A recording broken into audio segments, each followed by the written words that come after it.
दास बोध दशक 14वा समास 9वा वाचण्यास प्रारंभ करतो महाराज. श्री गणेशाय नमः. श्री सरस्वते नमः. श्री गुरुवे नमः. राजाधिराज सद्गुणा सिद्धरामेश्वराय नमः. राजाधिराज सद्गुणा निसर्गदत्ताय नमः. श्रीराम. पिंडाचे पाहिले कौतुक शोधिला आत्मानात्म विवेक. पिंड अनात्मा आत्मा एक सकळ ठाई सकळ करता. आत्म्यास अनन्यता बोलिली ते विवेके प्रत्ययाली. आता पाहिजे समजली ब्रह्मांड रचना. आत्मानात्म विवेक पिंडी सारा सार विचार ब्रह्मांडी. विवर विवरोले गोडी घेतली पाहिजे. पिंड कार्य ब्रह्मांड कारण ज्याचे करावे विवरण. हेची पुढे निरूपण बोलिले असे. असार म्हणजे नासिवंत सार म्हणजे ते शाश्वत. जयाच होईल कल्पांत ते सार नव्हे.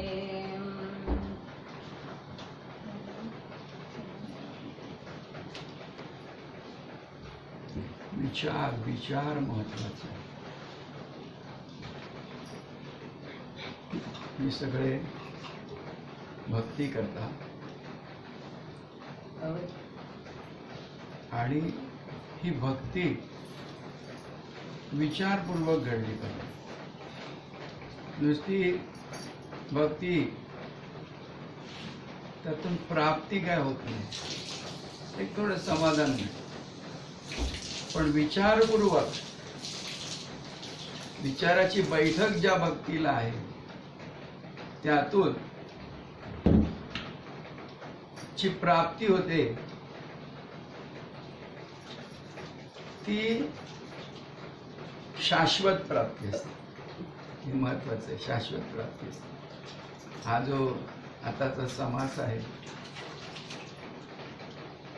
14वा दशक 9वा समास. आणि आता सुरुवातीला त्यांनी मागच्या समासाचा संदर्भ दिलेला आहे. मागच्या समासामध्ये अखंड ध्यान म्हणून काय असतं त्या 14व्या दशकाचं नावही समर्थांनी अखंड ध्यान असं दिलेलं आहे. अखंड ध्यान काय आहे ते सांगताय. आणि त्यामुळे 14व्या दशकातल्या 8व्या समासामध्ये अखंड ध्यान कसं बाबा, काय बाबा, त्याची माहिती सांगितली.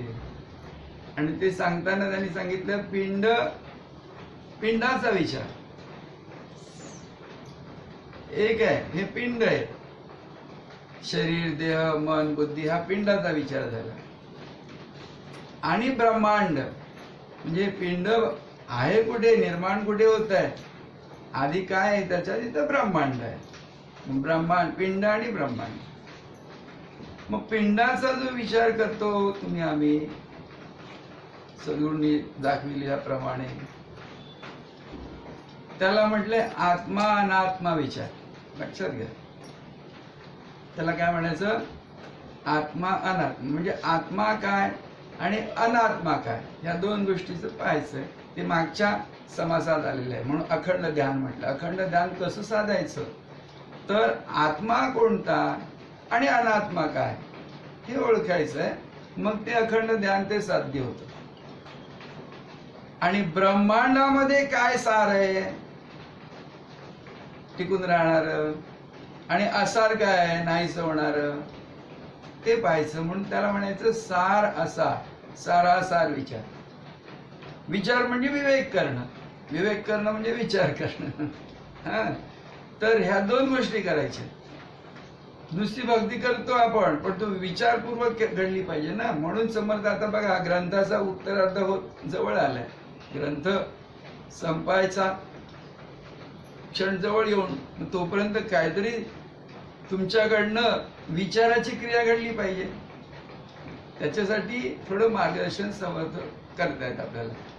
तर पहिली गोष्ट एक आहे, ध्यान सगळे करतात, पण ते कसं होतं ध्यान, त्याला दंडक ध्यान म्हटलंय किंवा तुटक ध्यान, म्हणजे आपण तेवढ्या पुरतं बसतो आणि ध्यान करतो. पण त्या ध्यानातून साध्य काय करायचंय तर अखंड ध्यान, ते साध्य आहे. सद्गुरु तुम्हाला जे काही गोष्टी सांगतात की हे लक्षात ठेव, तुला एक काय वचन सांगतोय, मंत्र सांगतो, हा लक्षात ठेव. त्या मंत्राचा अर्थ लक्षात येतोय आणि मंत्राचा अर्थ लक्षात आल्यावर तो अर्थ म्हणजे नेमकं काय आहे त्याचा शोध घ्यायचा आहे. त्याच्यासाठी विवेक करायचा आहे, त्याच्यासाठी विचार करायचा आहे. विवेक करणं म्हणजे तुम्हाला काय, तो कुठचा पक्षी, हंस पक्षी असतो ना, तो काय करतो, त्याला दूध आणि पाणी एकत्र करून दिलेलं समोर ठेवलं असेल तर तो हंस काय करतो, फक्त दूध तेवढंच प्राशन करतो चोचीत, आणि मग खाली पाणी होतं. त्याला काय म्हणतात, हंसाचा क्षीर, हंसा क्षीर न्याय, क्षीर म्हणजे काय, दूध. तो हंस कसा, काय नेमका शब्द आहे त्याला, निरक्षीर विवेक, निरक्षीर विवेक. निर म्हणजे पाणी, क्षीर म्हणजे दूध. ते तो कसा हंस, तसा हंसासारखं व्हायचंय, निरक्षीर विवेक करायचंय. पहिला काय तर आत्मा अनात्मा, हे ज्याला कळतं आत्मा म्हणजे काय, त्याचा तो अखंड ध्यान आपोआप होऊ लागतं. मग ते काय आहे ते मागच्या समाजात आलेलं आहे, सांगतो तुम्हाला. काल ते इंग्लिश मधून झालं, त्याचं ते रेकॉर्डिंग नाही केलं, त्यामुळे तो झालं. पण मायाच होती फक्त, बाकी कोण नव्हती. रेकॉर्डिंग करायला नव्हतं कोण. बरं ठीक आहे. आणि त्या बाई होत्या, त्या बाई. काल तो विषय आलाय, म्हणजे तुला तो कळलाय, म्हणजे जर इंग्लिश मधून. अगदी सोपी पद्धत काय, तुम्ही कोणी गणिताचे विद्यार्थी आहात, काय बीजगणित करता तेव्हा काय करता, पहिलं ते पाहिल्यावरती त्यात कॉमन फॅक्टर, कॉमन काय आहे ते शोधता ना. तिथे अक्षर असतात आणि संख्या असते, मग त्याच्यात दोघांमध्ये काहीतरी कॉमन शोधता बघा तुम्ही. असं आहे काहीतरी, माझं काही गणित एवढं चांगलं नाही, पण तुझे कॉमन शोधून ते कंसाच्या बाहेर ठेवतात. मग ते सगळ्यांना लागू आहे, कंसाच्या आतमध्ये ज्या काही आहेत संख्या, त्याला ते कॉमन आहे, ते लागू आहे. तेच करायचं. कॉमन काय ते शोधायचं पिंडामध्ये. पिंड म्हणजे काय, दृष्टीला जे जे काही आकार दिसतात ते पिंड. पिंड म्हणजे दुसरं काय, काही सजीव आहेत, काही निर्जीव आहेत, काही सजीव आहेत, काही निर्जीव आहेत. तर सजीव आणि निर्जीवामध्ये सुद्धा कॉमन काय आहे, ते एक तत्व आहे. ते एक तत्व आहे. आणि ते तत्व आता समजा आपण आहोत इथे, तू आहेस बसलेलं, ते तत्व तुझ्यातही आहे आणि इतर सर्व आकारांमध्ये आहे. शिवाय निराकार म्हणून जे आहे त्याच्यातही ते भरलेले, असं व्यापक असं तत्व आहे. अगदी सोपा शब्द त्याला कोणता आहे तर तो जाणीव. काय जाणीव आहे. थोडं जरा वरचा शब्द आला तर ज्ञान म्हणायचं. ज्ञान आहे, जाणीव, ज्ञान.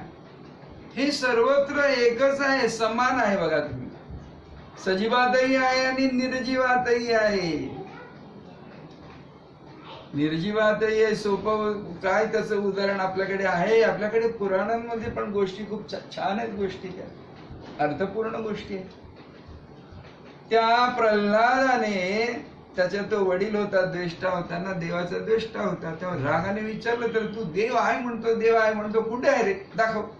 सारखं आपला नारायण नारायण करत बसतो, आहे कुठे तू. तर म्हटलं कुठे नाहीये. जो खरा भक्त असतो त्याला देव सर्वत्र दिसतो. प्रल्हादाने सांगितलं कुठे नाहीये, सगळीकडे आहे. तू बापाने रागाने विचारलं त्या हिरण्यकश्यपाने, ह्या खांबात आहे का. आहे ना गोष्ट, तुम्ही ऐकली सगळे. हो म्हणे खांबात आहे म्हटल्यावर त्यांनी काय केलं, हिरण्यकशिपूने धाडकन लाथ मारली त्या खांबात. हाय तुझा देव प्रगट झाला ना, अशी कथा आहे ना. भक्तासाठी त्या निर्जीव अशा त्या खांबामधून सुद्धा तो नारायण विष्णू प्रगट झाला. विष्णू म्हणजे जाणीव असं म्हटलेलं आहे अध्यात्म विष्णू तत्व, जे जाणीव तत्व. भक्ताची जाणीव आहे, त्या जाणीवेत तो पाहतो सर्वत्र देव. म्हणजे जाणते भक्त वा, जाणते भक्त, त्याला सर्वत्र ते त्याच्या जाणीवेत भगवंत दिसतोय. कालच्याच समाज अखंड ध्यानामध्ये त्या समाजात काय म्हटलं, देवाने काय सांगितलं, सर्व सांडूनी शोधा मजला. तर तुम्ही सर्व बघताय, पण सर्व म्हणून सर्वच बघताय तुम्ही. त्यात मी कुठे आहे तो कुठे बघताय तुम्ही. मी म्हणजे देव, ती जाणीव, ते जाणीव तत्व सर्वत्र. बर ते कसं आहे, तुझ्यात जी जाणीव आहे पाहणाऱ्यामध्ये, त्या जाणीवेनच तो पाहतोय. त्याच्या जाणीवेत त्याला जग दिसतंय, त्यामुळे सर्वत्र आहे. तो सजीव जसं पाहतोय तसं निर्जीवही पाहतोय. त्याच्याच जाणीवेने ती बनलेली वस्तू आहे. तुम्ही ते दगड पहा, भिंत पहा. आमच्या महाराजांची फार सुंदर निरूपण आहेत, विशेषतः सदाचारावर केलेली निरूपण आहेत. त्याच्यात महाराजांनी फार सुंदर खुलासा करून सांगितलेला या गोष्टींचा. तुला काही दिसतंय, जरा पुढे गेला की आणखी वेगळं दृश्य दिसतं, आणखी पुढे गेलं की आणखी दृश्य दिसतंय. ते सगळं जे दृश्य म्हणून तुला दृष्टीला दिसतंय, ते तुझ्या जाणीवेत तू पाहतोयस. तुझी जाणीव म्हणून जी आहे ती तुझ्यामध्ये आहे, म्हणून हा देव हालतोय, चालतोय, बोलतोय. मग ते देवतत्व आहे, ते देवतत्व आहे, जाणीव म्हणून. आणि म्हणून बघा, ही जी काही नावं आहे, तुम्ही का अंबा माता म्हणता, काली माता म्हणता, देवी भगवती म्हणता, गणपती म्हणता, आणखी सगळी देवदेवांची महादेव म्हणता, काय पण म्हणता, ती सगळी त्या जाणीवेचीच नाव आहेत, जाणीवेचेच अवतार आहेत. ते तुम्ही स्वदेवाचेच अवतार आहात. त्या न्यायाने आहातच. काय करतो आपण, देव देव देव म्हणून सगळीकडे बघतो, पण आपण देव आहोत हे विसरतो. आपणच देवरूप आहोत. आपल्या देवा तत्वातूनच आपल्याला जगाचं दर्शन घडतंय. दृष्ट काय ते फार सुंदर कवी दत्तांनी त्या पदामध्ये म्हटलंय की द्रष्टा म्हणून जो पाहणारा आहे तो, आणि तो जे काय पाहतोय समोर ते दृश्य, दर्शन, ते दृश्य, आणि जे घडतंय ते दर्शन. द्रष्टा, दृश्य आणि जे घडतंय क्रिया, ती दर्शनाची आहे. अवघाची तू त्रिपुटी विना, तीन गोष्टी नाहीच आहेत, अवघा तूच आहे. जाणीवेतच जग, पिंड आहे, ब्रह्मांड पण आहे, असा विचार. आणि ते कसं आहे, मग हे जेव्हा तुम्ही पाहायला लागता तेव्हा सर्वत्र तुम्हाला ते आत्मतत्व दिसतंय, ते ब्रह्मतत्व दिसतंय, ती जाणीव दिसते. म्हणून ज्ञानेश्वरांनी काय म्हटले ते फार सुंदर आहे, ते जे जे भेटेल भूत ते ते मानिजे भगवंत. तुम्हाला जे जे कोण प्राणी मात्र दिसेल, सृष्टी दिसेल, काय ती सगळं भगवंताचं रूप आहे असं समजा.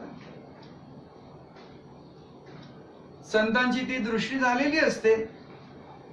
साधूने ते साधलेलं असतं, त्याला ते साधलेलं असतं. तुम्हाला गुरुकृपेने साधणार आहे. गुरुभक्ती त्यासाठी करायची. भक्त तरी खरेची व्हावे, ते साध्य करायचं. तुकारामांचं काय होतं, तुकारामांचं होती ती गोष्ट तुम्हाला माहिती आहे. तुकारामांची, तुकाराम कुठेतरी मुद्दाम त्यांना पाठवले. त्या अमावास्येची रात्र होती काय कुठेतरी, असं भलतीकडे जिथे भूत घेत असतात अशा त्या जागी पाठवलं तुकाराम, जाते ते. असं काय तुकाराम गेले तिकडे, गेले तिथे, आणि खरोखर तिथला कोण तो संबंध असा अकराळ विकराळ बसलेला असा भयावर, तुम्ही आम्ही घाबराल कोणी, असा तो समोर उभा राहिला ना. ऐकले का गोष्ट, गोष्ट ऐकली ना. तर तो जो उभा राहिल्याबरोबर तुकारामांच्या तोंडून काय शब्द निघाले हो?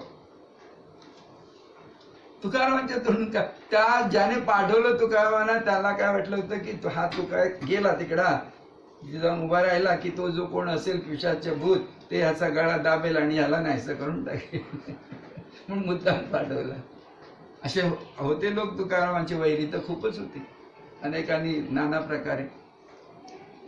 तर तुकारामांनी ते पाहिलं, त्याला पाहिल्यावर तुकारामांच्या मुखातून सहज उद्गार बाहेर पडले.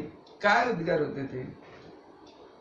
अरे विठ्ठला, काय रे तुझे हे रूप? आतापर्यंत कधी पाहिलंच नव्हतं, पहिल्यांदाच पाहतोय हे तुझं रूप. ह्याला म्हणतात सर्वत्र ब्रह्म पाहणं, देवाला पाहणं. अशी दृष्टी होते जो खरा भक्त होतो त्याची. काय घडलं पुढे? ते जे रूप होतं काय पिशाचं काय संबंधाचं ते नाहीसच झालं आणि तिथे साक्षात पांडुरंग प्रगटला, विठ्ठल प्रगटला. ही भक्ती आहे, ही भक्ती आहे. आणि ह्या भक्तीतून जी मिळालेली आहे, प्राप्त झालेली आहे, ती मुक्ती आहे. ज्ञानातूनच आहे ती. कारण मग त्या ज्ञानदृष्टीतून पाहतो. जो भक्त आहे तो त्याच्या ज्ञानदृष्टीतून पाहतोय सृष्टी. मग सृष्टी त्याला काही निर्जीव म्हणून दिसतच नाही, अवघा भगवंतच दिसतोय तो. सर्व चराचर भरून उरला, अशी ती दृष्टी होते. आणि मग त्याचं जे घडतं ते मागच्या समासात आलेलं आहे ते अखंड ध्यान आहे. म्हणून ह्या दशकाचंच नाव समर्थ तुम्हा आम्हाला ते अखंड ध्यान तुमचं घडलं पाहिजे हे त्यांना सांगायचं. म्हणून दशकालाच नाव त्यांनी अखंड ध्यान. त्याच्यात पुन्हा भक्ती पहिले काही समास आहे तिथे श्रवण भक्ती पुन्हा सांगितली आहे त्यांनी समर्थाने. काहीतरी कितवा समास, दुसरा तिसरा काहीतरी समास आहे. श्रवण भक्तीचं पुन्हा 9व्या भक्तीमध्ये आलेलं आहे मागे 4थ्या दशकामध्ये. पण पुन्हा त्यांनी इकडे श्रवण भक्तीचा उल्लेख केलेला आहे पुन्हा. तर अशा काही गोष्टी पुन्हा पुन्हा समर्थ ठसवत आहेत तुमच्या आमच्या मनावर की बाबा हे असं आहे, हे लक्षात घ्या. मग अखंड ध्यान साधणं म्हणजे सर्वत्र जाणीव तुमची जी आहे ती कशी व्यापक आहे, सर्व चराचरात भरलेली. तुम्हीच आहात,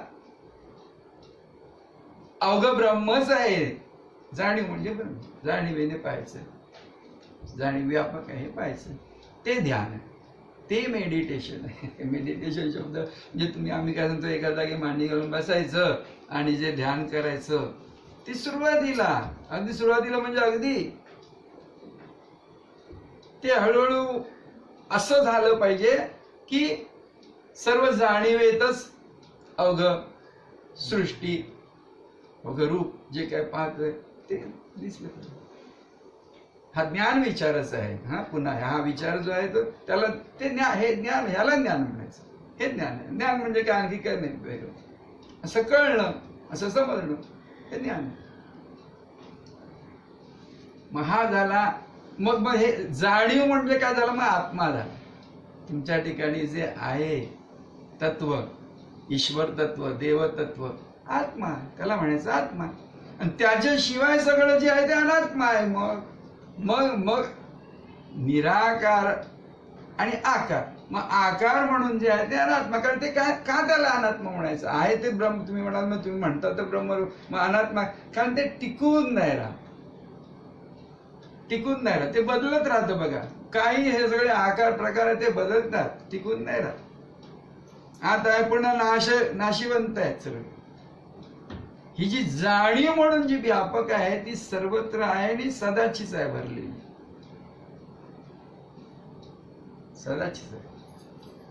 जाणीव निरंतरपण आहे, अंतरपणत आहे तशी आहे जाणीव, सर्व व्यापी आहे. म्हणून ते तत्वत आहे.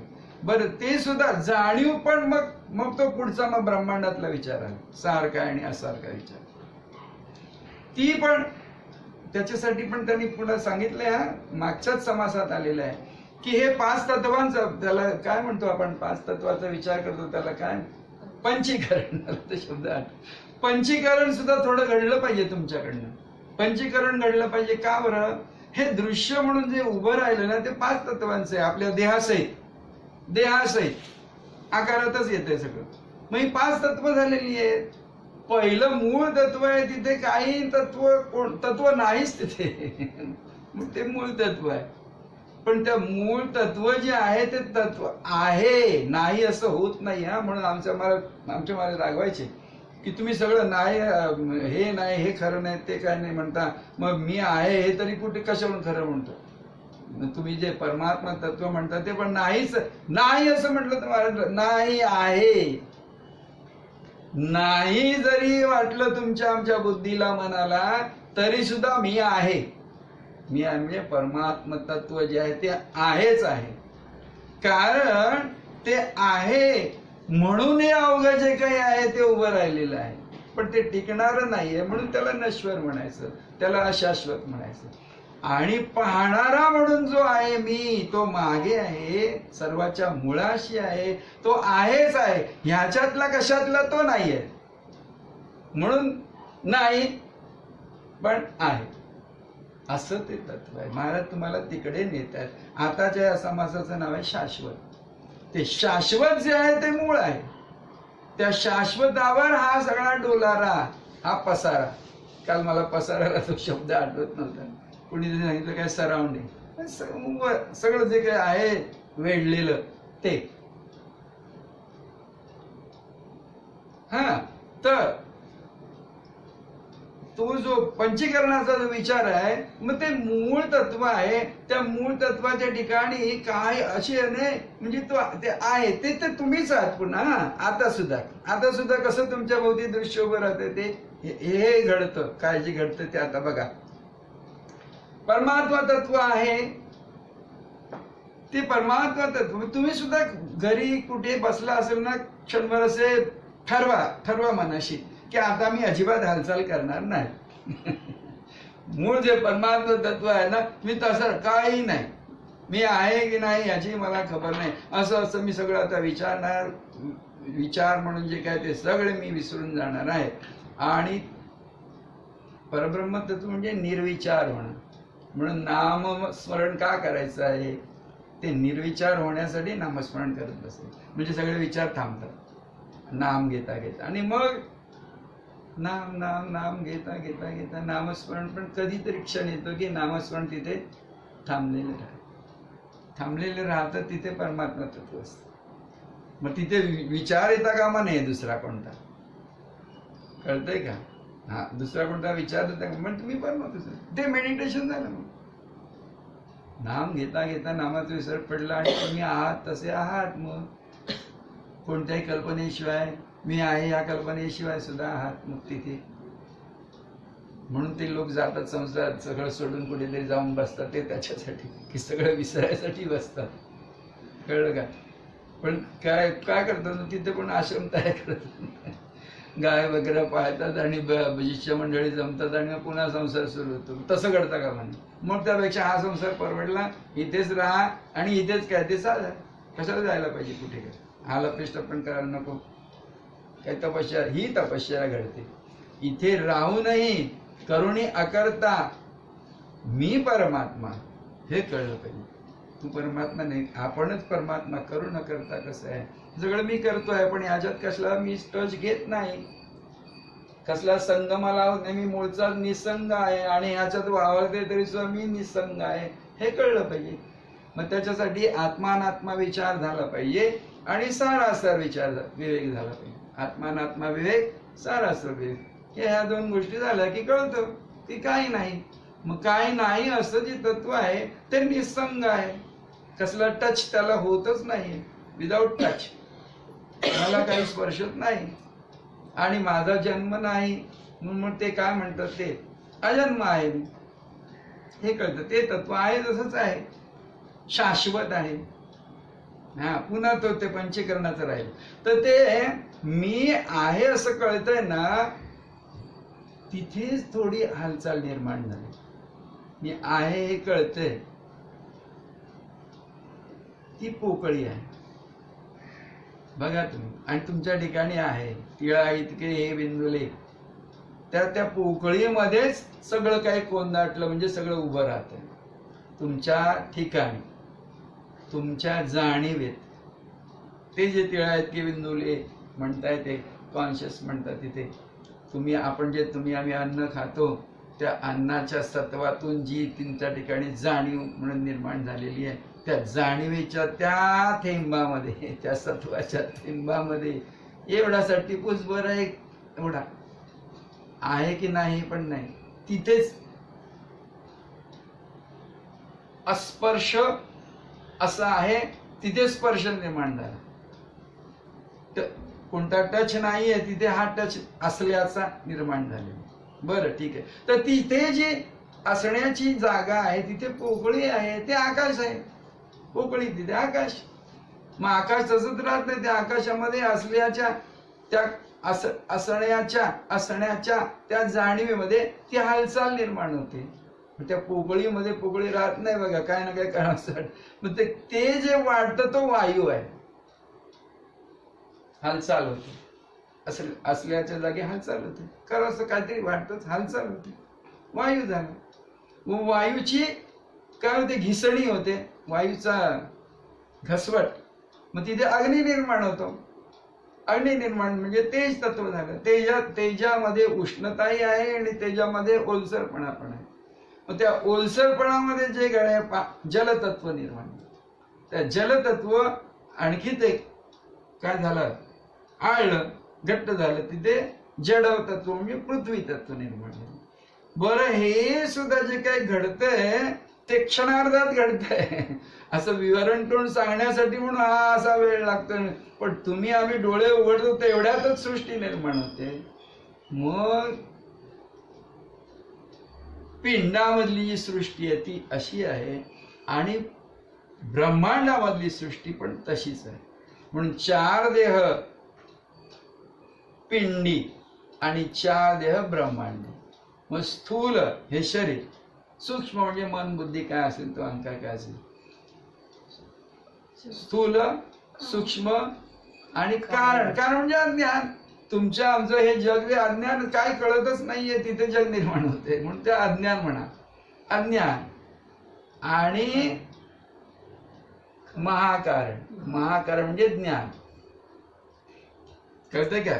ज्ञान म्हणजे आहे असं ज्ञान. आम्हाला सगळ्यांना जे असल्याची ओंकार म्हणून आहे जाणवते आपण असण्याची, ते ज्ञान.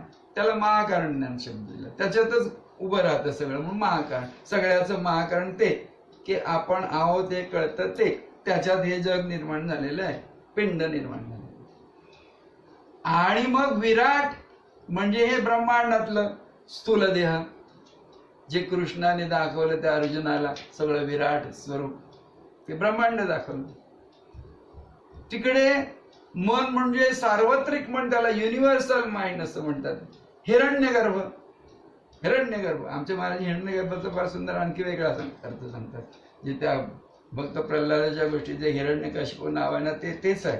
हिरण्यकशिपूचं पोट फाडलं असं म्हणतात. तर अर्थ आज तो विषय नाही सांगितलं. तर तो विराट हिरण्यगर्भ म्हणजे इकडे मन आहे तसं ते सार्वत्रिक मन, त्याला हिरण्यगर्भ म्हटलंय.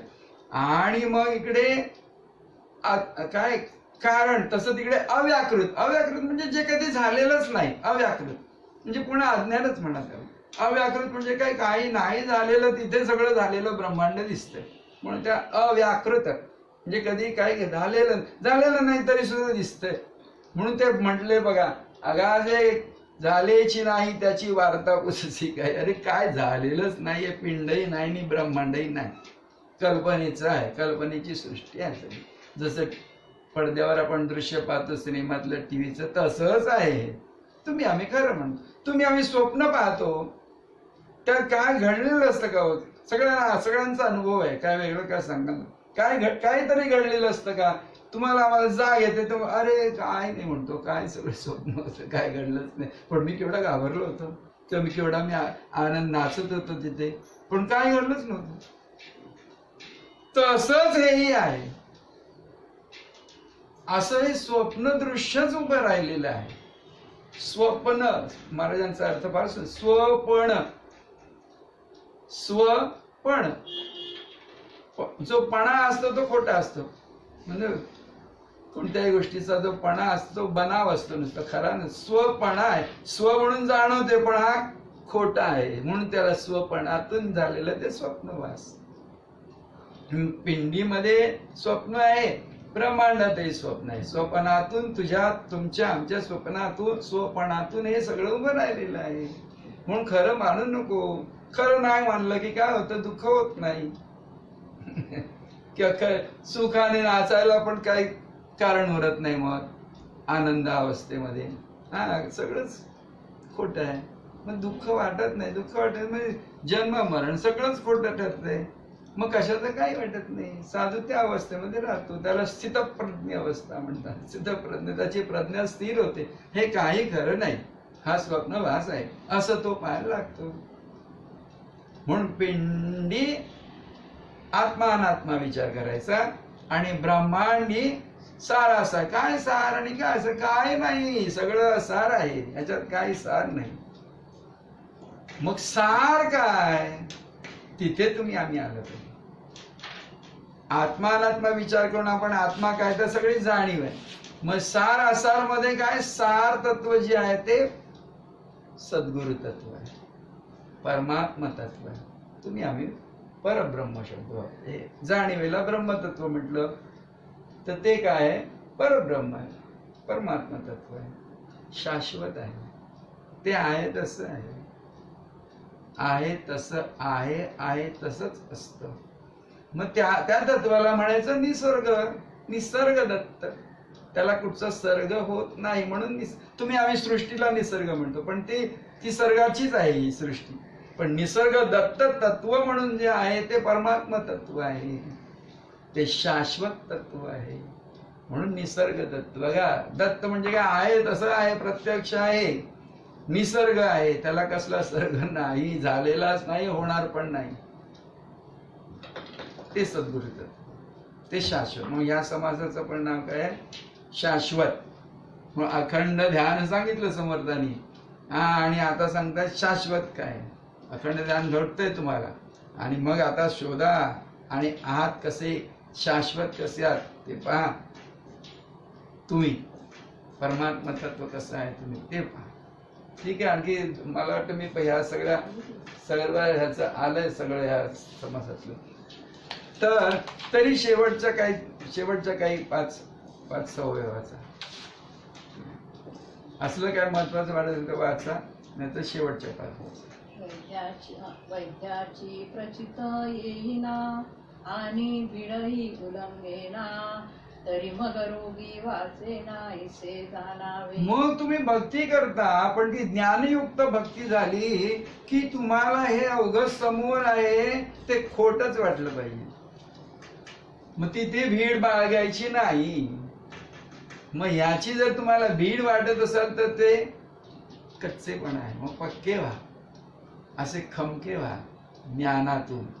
भीड ठेवू नका. म्हणून सद्गुरु तत्व जे आहे गुरुला धरून ठेवा. गुरूंशिवाय सद्गुरूंशिवाय काही खरं मानायचं नाही. एवढं जरी झालं, एवढं जरी बुद्धीचा मनाचा निर्धार झाला, निश्चय म्हणजे निर्धार झाला पाहिजे की माझ्या गुरु वेगळा, दुसरा जगात सार कोणी नाही. आणि काय म्हणायचं त्याला, काही खरं नाही बाकीचं. गुरु सद्गुरु तर माझे फक्त आणि मी, आणि त्यांच्याशी मी एक रूप आहे. मग शाश्वत मीच आहे. समोर जे दिसेल ते असार आहे असं वाटलं पाहिजे. मग तिथे भीड ठेवू नका. असं आहे. पुढे राजा ओळखीला तो राव म्हणेना. मग तुम्ही कोणाला राव म्हणाल हो? कोणाला किंमत द्याल? जगाला किंमत द्याल, सद्गुरूला किंमत द्याल. सद्गुरू माझ्या हृदयात आहे. माझ्यापेक्षा जगाला मी दुसऱ्याला किंमत दे नाही अशी वृत्ती. म्हणून ते आहे. तुम्हाला वाटतं कसं वागतंय तो त्याच्या ठिकाणी खरा आहे, तू तुझ्या ठिकाणी खरा हो, बस हेच आहे, दुसरं काही नाही. तिथे मग भीड होत धरली जात नाही, भीड बाळगली जात नाही. असं आहे. पुढे तो देवरूपी जयास माईकाची भीड, तो काय बोलेल द्वाड विचार पाता उघड सकळ काही. भीड माये ऐलीकडे परब्रह्म ते पहिलीकडे, पहिलीकडे तुम्ही पहिलीकडे दृष्टी लावा आणि तिथे उभे राहा, अलीकडे सोडून द्या सगळं पुढे. लटिक्याची भीड धरणे भ्रमे भलतेची करणे ऐसी नव्हे तकी लक्षणे विवेकाची विवेक करा.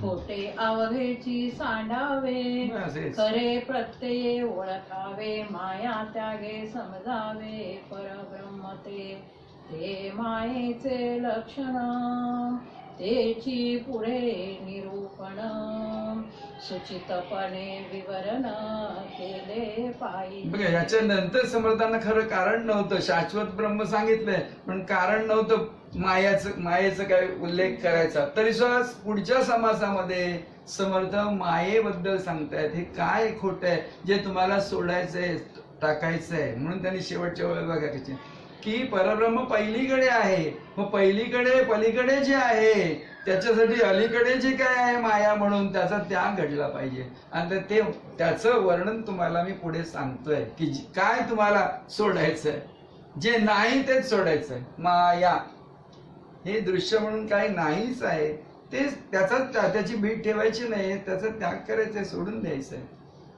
हे घडायचंय. तर फार सुंदर असं हे हा दशकही आलेला आहे. श्रावणाच्या आपला सप्ताह चालू आहे आणि 14वा दशक आहे हा. आणि त्याचं शीर्षकही फार सुंदर आहे, अखंड ध्यान. आणि आत्ताचा अखंड ध्यान मागचाही समास होता, आता जो समास होता तो शाश्वत म्हणून काय आहे त्याचा. आणि आजच्या दिवसाचं आम्ही इथे जे एकत्र झालेलो आहोत त्याचं प्रयोजनही काय आहे तर आज आहे श्रावण वद्य षष्ठी आणि उद्या असणार आहे श्रावण वद्य सप्तमी. तर श्रावण वद्य सप्तमी म्हणजे काय हो महाराज, काय कोणता दिवस? श्रीकृष्ण कृष्णाची आठवण आली पाहिजे. कृष्ण तत्व म्हणजे शाश्वत तत्व. या जगात सत्य काय असेल, शाश्वत काय असेल तर ते कृष्ण तत्व. कृष्ण म्हणजे परमात्मा परब्रह्म सद्गुरु. भगवद्गीता सांगणारा जो कृष्ण तो सद्गुरुच. त्यामुळे जे जे सद्गुरु आहेत ते कृष्ण रूप आहेत, ते भगवत ते परमात्मा रूप आहे. मग आमच्या महाराजांनाही अनेक लोकांनी पाहिलं. आम्हाला जे काय दर्शन झालं महाराजांचं विठ्ठल रूपात झालेलं आहे. मला विठ्ठल रूपात महाराज स्वतः उभे दिसले आणि दोन्ही बाजूला त्या कोणत्या राई रखुमाबाई महाराज वेश असाच होता. गंमत सांगतो तुम्हाला की ते महाराज उभे राहिले विठ्ठल म्हणून, हे मला माहित पण मी महाराज म्हणूनच पाहतो. नंतर महाराजांना नमस्कार केला. महाराजांना त्याच्या आधी मी पंढरपूरलाही गेलेलो नव्हतो. पंढरपूरला गेलो सांगतो तुम्हाला. हे आहे स्वप्न म्हणून जे काही दृष्टांत झालं त्याच्यात. आणि महाराजांना मी महाराज मग असे समोर बसले, काय असं पाषाण असेल काय असेल, महाराज बसले. दोन बाजूला त्या रखुमाबाई उभ्या आहेत. हा अतिशय सात्विक अशा दिसणार. आणि महाराजांना मी नमस्कार केला तर महाराजांच्या चरणांची बोट मला नाही दिसली. चरणांच्या जागी बोट नाही, चरण दिसतायत पण तिथे बोट नाही दिसली मला. आणि काहीतरी वेगळं वाटलं मला, असं काय दिसतंय. आणि ते विसरूनही गेलो. नंतर काही 1-2 वर्षानंतर कधीतरी मी पंढरपूरला गंमत आहे सगळी. पंढरपूरला गेलो आणि त्या मूर्तीचं मी दर्शन घेता असं हात पडते ढकलत असतात, गर्दी खूप असते. पण असा स्पर्श करायला गेलो तर विठ्ठलाच्या मूर्तीचे जे चरण होते ना ते लोकांनी स्पर्श करून करून करून त्याची ती बोट ती झिजून गेलेली त्या पाषाणाची. तर ती बोटच तिथे दिसलं. अरे आणि आठवण काय झाली, स्मरण काय झालं तर महाराजांचं स्मरण तिथे आपण करतच असतो. मूर्ती पाहताना नाममंत्र असतं महाराजांचं. कोणी आम्ही कुठेही गेलो तर महाराजांचं स्मरणच करतो. आणि ते स्पर्श करताना अरे हेच तर पाहिलं. मग माझे महाराज हे विठ्ठल रूपच आहेत ह्याची मला तिथे निश्चिती झाली. निश्चित विठ्ठल रूपच आहेत ते कृष्ण तत्व म्हणून जे विठ्ठलाचं आहे, विठोबाचं आहे, तेच माझ्या सद्गुरूंचं आहे. जे भगवद्गीतेत सांगितलं त्या भगवंताने, तेच ज्ञान माझ्या सद्गुरूंनी सांगितलेलं आहे. सर्व जगाला सांगून टाकलं. सिद्धरामेश्वरांनी सांगितलं, निसत्त महाराजांनी सांगितलं, रणजित महाराजांनी सांगितलं. जे कोणी आहेत सद्गुरू ते तेच सांगतात जे कृष्णाने सांगितलं भगवद्गीतेने. मी तर पुढे जाऊन सांगितले की सिद्धरामेश्वर महाराजांनी भगवद्गीतेमध्ये जे काही सांगितलं गेलं नसेल ते सांगून टाकलं, सोपं करून सांगून टाकलं. म्हणून ते अध्यात्म ज्ञानाचा योगेश्वर ना, मला ते पुन्हा स्मरण होत नाही की ज्ञान विज्ञान योगेश्वर, ते जे प्रवचनाचं ग्रंथ आहे त्याच्यात वाचा तुम्ही, फार सोप्या भाषेतली निरूपण आहे. ठीक आहे. तर कृष्ण रूप शाश्वत रूप, ते उद्या श्रीकृष्णाची जन्मतिथी आहे ती, आणि म्हणतं अष्टमी असते ती नंतर असते, पण उद्याच्या तिथीलाच लोक जन्माष्टमी म्हणतात. आजच्या दिवसाचं काय प्रयोजन आहे तर आज श्रावण मध्ये षष्ठी आहे आणि आमच्या गुरु भगिनी असा पहिला उल्लेख करतो. आमच्या गुरु भगिनी म्हणजे आमची आई शुभा बाबाजी साठे, त्यांची आज ही पुण्यतिथी आहे. किती? सातवी पुण्यतिथी आहे. आणि त्या पुण्यतिथीच्या निमित्ताने आपण इथे हे भजनाचं, आरती भजनाचं, पूजन, महाराजांच्या पूजनाचा, सद्गुरु पूजनाचा हा कार्यक्रम आहे भजनाचा. आणि बघा आज अखंड ध्यान सांगितलं जात आहे आणि शाश्वत म्हणून काय ते सांगितलं जाते. आता मुद्दाम उल्लेख करतो की ते जेव्हा हॉस्पिटलमध्येच होती आहे, तो देह सोडण्याची जी वेळ होती अशी काय ते 10:30ची, तर मी इथलं भजन आटपून सकाळची पूजा आटपून नेहमी हॉस्पिटलमध्ये जाताना प्रसाद घेऊन जायचो महाराजांचा आईसाठी. तसं मी प्रसाद घेऊनच गेलो. काय ते सफरचंदाची पोड होती आणि आई अशी बसली होती म्हणजे डिस्चार्ज होणार, मिळणार, घरी घरीच येणार होती त्या रूपामध्ये. तर हे भाऊ दोघे बसले होते आणि मी तिथे जाऊन हातात नेल्याबरोबर प्रसाद आईला बरोबर उठून बसले होते. म्हणजे तो प्रसाद थोडासा खाल्ला, काही वेळ गेला, ते कोणी येऊन तपासून वगैरे गेले, सगळं झालं. तेवढ्यात कोणीतरी, आता ते आम्हाला कोणाला माहित नव्हतं, पण तिथे कोणतरी तो वॉर्ड बॉय होता, त्याने अशी बाटली आणली, काहीतरी म्हणाला हे काहीतरी गंगाजल आहे, हे आईसाठी आणलेलं आहे. मला काय तेव्हा काय एकदम बोलणं आम्हालाही नाही, पण त्याने ती बाटली आणली आणि ते सगळ्यांना दिली. तसं यांना बरं म्हटलं पाणी, त्याने काय 2-3 दिले असेल. पण आई अशी बसली होती आणि मग आम्ही ते निघायच्या तयारीत झालो. निघायची तयारी होती. ते घरी आणून ऑक्सिजन वगैरे लावायचं होतं म्हणून ते सिलेंडर पण आणलं होतं ऑक्सिजन लावायचं म्हणून. ताई उठून बसली आणि फक्त म्हणते की खै नेतस म्हणजे खै जावचा. म्हटलं अगं घरी जायचंय आणि उल्लेख झाला म्हणून सांगतो. खैच दिवस आहे असं काय ते दिवस काय करूचा म्हटलंय. अगे उद्या ह्या श्रीकृष्ण जन्म आहे, उद्या श्रीकृष्ण जन्म आहे उद्या, आज घरी जायचंय. घरी जाऊन आता आपण भजन करूया, आरती करूया असं मी आईला म्हणतोय. शांत तेवढ्या त्या असं मी सांगतोय आईला, तेवढ्या तो काहीतरी डॉक्टर काहीतरी आला नाही, काहीतरी खूण या भावांना काहीतरी घेऊन काहीतरी खूण केली. मग मला पण काहीतरी वेगळं वाटायला लागलं. मग मी थोडं पाहायला लागलो तर त्या क्रिया काय काय थांबतात ना, तसं ते काय दिसायला लागलेलं. तर मला ते काहीतरी वेगळं वाटलं. मग पटकन मग काय केलं मी तर आईच्या जवळ बसून आईच्या कानाजवळ आरती सिद्धरामेश्वर महाराजांची आरती आईच्या कानाजवळ मी पूर्ण म्हटली. आणि आरती संपत आली असतानाच मग मी तिथे पाहिलं ती ऐकते शांत, काय नाही, शांत आहे, बसून आहे ती शांत. आणि मग ती अशी खाली झाली आणि इकडे तो आम्ही सगळे होते, इकडे तोंड न करता तिने तिकडे कुस बघून भिंतीकडे तोंड करून अशी शांतपणे राहिली. तरी सुद्धा काहीतरी मी राजा दे असं आपण म्हणतो ना शेवटी, तसं मी म्हणतोय जवळ. ती अशी झोपली आणि काय तो हे ते थांबलेलं दिसलं मला.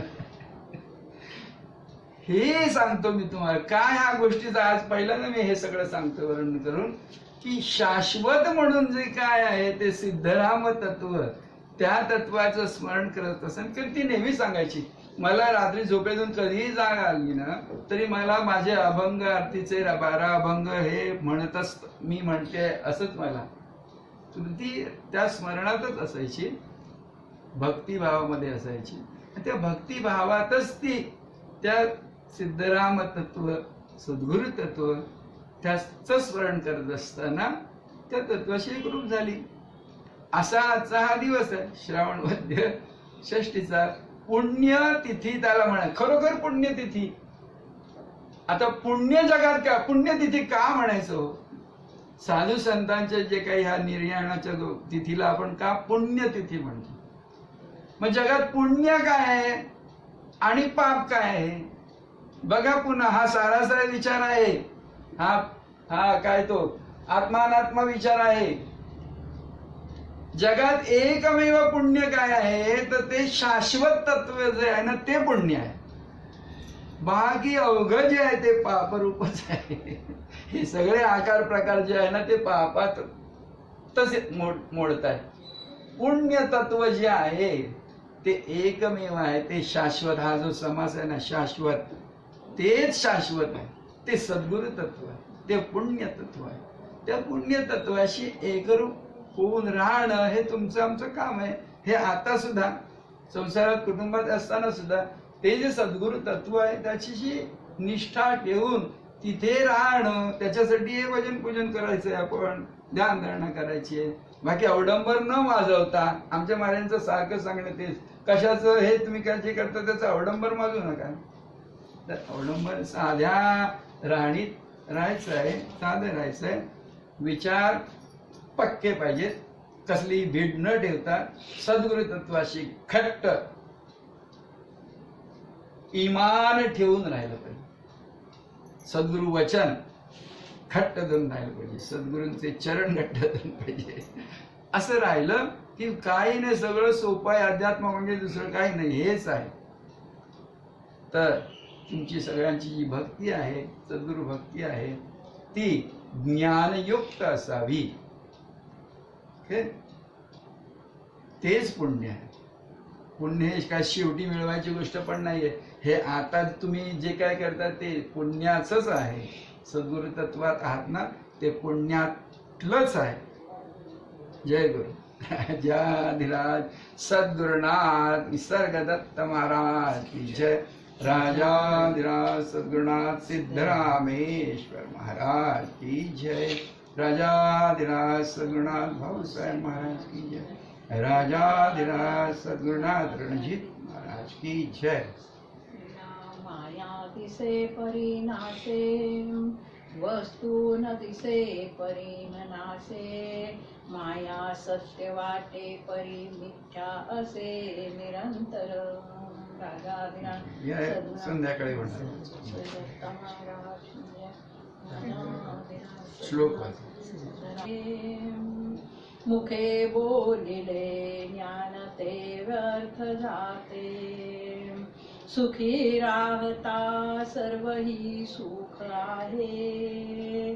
अहंता तुझी तुझी शोधून पाहे. अहंता गुणे नीती सांडी विवेकी. अनिती बळे श्लाघ्यता सर्व लोकी. परी अंतरी सर्व ही साक्ष येते. प्रमाणांतरे बुद्धी सांडून जाते. देहे बुद्धीचा निश्चयो दृढ झाला. देहातीत ते सांडित गेला. देहे बुद्धी ते आत्मबुद्धी करावी. सदा संगती सज्जनाची धरावी. मने कल्पिला. चालू आहे चालूच ओके ओके बरोबर. ही आताच वाचलं देहबुद्धी ते जरा पुन्हा. देहे बुद्धीचा निश्चयो दृढ झाला. देहातीत तेही सांडित आणि काय गेला देह बुद्धी ते देहे बुद्धी ते आत्मबुद्धी करावी सदा संगती सज्जनाची धरावी. बस हे बघा, हा देह म्हणजे शरीर, तर देहातीत म्हणजे शरीर सोडून जे तत्व आहे तिकडे लक्ष गेलं पाहिजे. देहातीत व्हायचंय, देह धरून बसायचं नाहीये. म्हणून देहबुद्धी ते आत्मबुद्धी धरावी. देहबुद्धी आहे तुमची, आमची सगळ्यांची. शरीर शरीर शरीर म्हणजेच मी वाटतंय, ते आत्मा मी आहे एवढं तरी वाटलं पाहिजे. त्या जाणीवेकडे, आत्मतत्व ज्यातून हे सगळं हालचाल होते तिकडे लक्ष गेलं पाहिजे. ते लक्षात आलं.